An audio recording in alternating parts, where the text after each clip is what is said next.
You're up!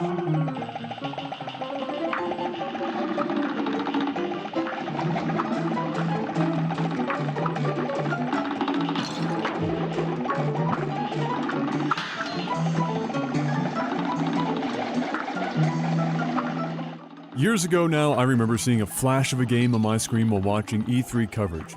It wasn't more than a few seconds long, but it looked so unique, I was immediately interested. I was blown away by its visual style. It was unlike anything I'd ever seen before in a game, and that it seemed to be stripped right out of a 1930s cartoon.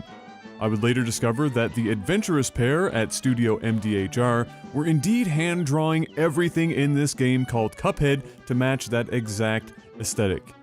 That was about all I needed to be convinced Cuphead would be something special, and so began the long wait before finally being able to play it.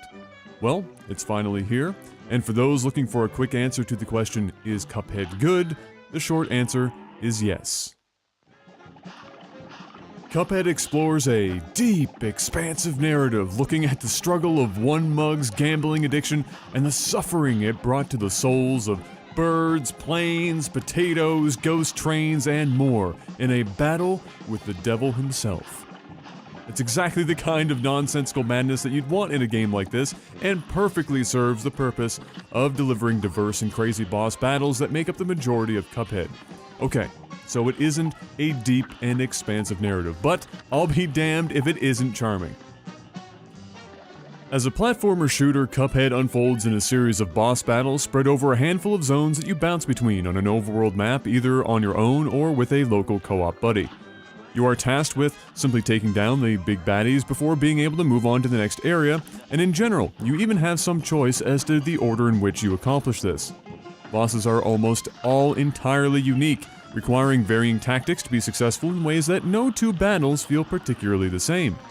You have two weapons, a charm, basically a passive ability, and eventually a special attack at your disposal to make all of this happen, all of which you'll have access to multiple versions of once you've unlocked them in various ways. In the overworld, there's a shop available to you where you can buy various weapons and charms with coins. Thanks to a particularly paranoid citizen, there are coins laying hidden all over the overworld for you to find, and other coins are picked up in specific levels called Run and Gun, which we'll get to later. You can also perform certain tasks that citizens will reward you with coins for, providing you with more than enough coins to explore a wide variety or all of the various items Cuphead has to offer. While you can get through the entire game without leaving your default weapons and abilities behind, changing them up can dramatically improve your chances of success in battle. For the sake of spoilers, I won't get too specific, but there are items I couldn't imagine living without in certain battles. You've likely already heard by now that Cuphead is a pretty punishing game. There is no doubt that anyone without experience in this or similar genres will be roughed up more than a few times before reaching the end, and even those with experience may find spots that give them grief. It's certainly not the hardest game in the category, but I imagine the visuals will give many folks a false sense of security going in, so be aware that Cuphead isn't likely going to be a casual walk in the park for most. Personally, I had the most difficulty with the run and gun segments, which was unfortunate, as I felt they were an unnecessary addition to the game. In my opinion, Cuphead's biggest strength is its visuals. It is entirely possible that a large number of purchases, possibly even the majority in the first batch of sales, are because of the visuals and OST alone. The boss battles do a great job of showcasing this strength with unbelievable animation work and music that couldn't be better produced. It's audio-visual crack, and an incredible achievement just on those merits. Unfortunately, the run and gun segments don't play to these strengths at all, and in most cases showcase Cuphead's weaknesses more than anything. These levels are side-scrolling action platformers that serve to provide you with most of the coins you'll be able to gather in the game. You'll run from one side to the other with all manner of obstacles and enemies in your way, but the problem is that there is too much variation in the enemy spawns to truly run and gun. There are consistent elements surrounded by variability that doesn't really play to a particularly speedy run without a lot of RNG determining your success. Part of the problem is that your field of view is very limited. And this is fine for bosses, but in these segments, it results in a lot of unnecessary damage or deaths due to being mid-jump or maneuver when an enemy flies in from off-screen. I felt these levels didn't really fit in with the game, and apparently, they were added because early playtesters weren't satisfied with the amount of content.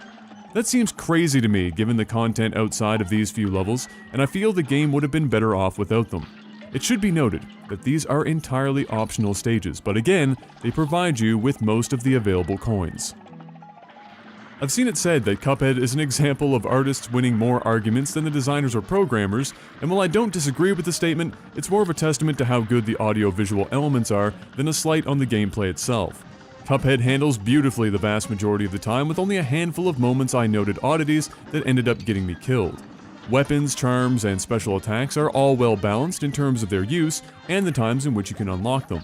Few bosses feel unfair, and the variety in which they attack you means you can't only rely on muscle memory to see you through. Every boss you beat gives you a rating based on your performance, encouraging revisits to perfect your strategies, and there are secrets throughout the overworld waiting to be discovered that are often just as charming as you'd hope them to be. What really stood out for me was how cohesive all the elements of Cuphead are. Outside of perhaps the run-and-gun levels, everything fits so perfectly together in every way.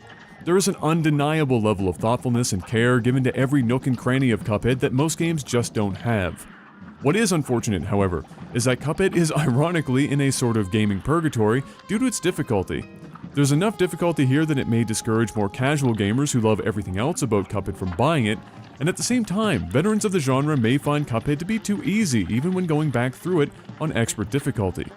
You do have the ability to choose a lower difficulty on a per-boss basis, but you can only really use it as a sort of practice mode since you don't get credited with completion outside of the normal difficulty.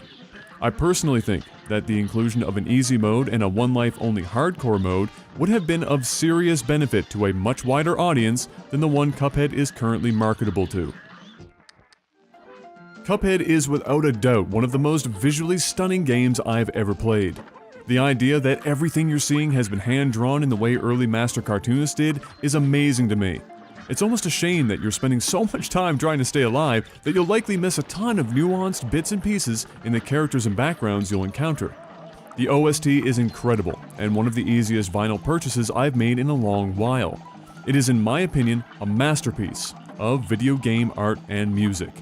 I was seriously skeptical as to whether or not Studio MDHR could pull this whole thing off when they originally discussed their artistic vision, but not only did they pull it off, they did it almost flawlessly.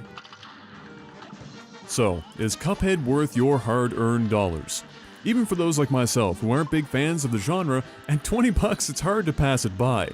It's not perfect, but if you can stomach some challenge, Cuphead is a unique audio-visual experience you currently won't find anywhere else.